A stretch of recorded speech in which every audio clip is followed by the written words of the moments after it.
அரங்கன் ஸ்ரீரங்கத்தில் அமர்ந்த அற்புதம். புரட்டாசி மாதம் விஷ்ணுவுக்காக அர்ப்பணிக்கப்பட்ட புனிதமான காலம். இந்த மாதம் பக்தர்களுக்கு சுப பலன்களை தருவதோடு மட்டுமல்லாமல் ஸ்ரீரங்கம் அரங்கன் அமர்ந்த ரகசியமும் இதே மாதத்தோடு சம்பந்தப்பட்டிருக்கிறது. நீங்கள் விஷ்ணு பக்தர் என்றால் வீடியோவை லைக் செய்து ஓம் நமோ நாராயணாய என்று கமெண்ட் செய்யவும். ராமாயணத்தில் ராவணனை வென்ற பின்பு ஸ்ரீராமர் விபீஷணனுக்கு ஒரு அற்புதமான பரிசு அளிக்கிறார். அது வேறு எதுவும் அல்ல, ஸ்ரீரங்கநாதரின் அர்ச்சமூர்த்தி. விபீஷணன் அந்த மூர்த்தியை பெற்றுக்கொண்டு இலங்கை கொண்டு செல்லத் தொடங்கினார்.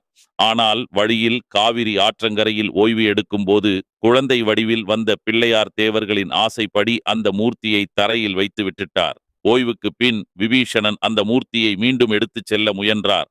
ஆனால் அந்த மூர்த்தி அங்கேயே நிலை பெற்று நகரவில்லை. அப்போதே விபீஷணன் உணர்ந்தார், இதுதான் ஸ்ரீரங்கநாதரின் தலமாக இருக்க வேண்டும் என்று. புராணக் கதைப்படி